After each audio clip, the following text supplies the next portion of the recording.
Scenario 1. Modern residential house.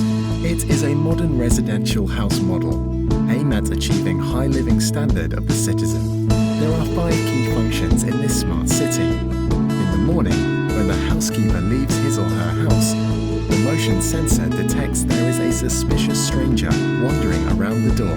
An email alert is sent to the housekeeper through IFTTT. The alert frightened the stranger and he leaves immediately. Second, the raindrop sensor and the humidity and temperature sensor is continuously sending climate information to the IoT platform ThinkSpeak. Third, the noise sensor on the street is detecting the noise pollution index. Those information are to evaluate the comfortability of the city. Fourth, at 6 p.m, the street becomes dark.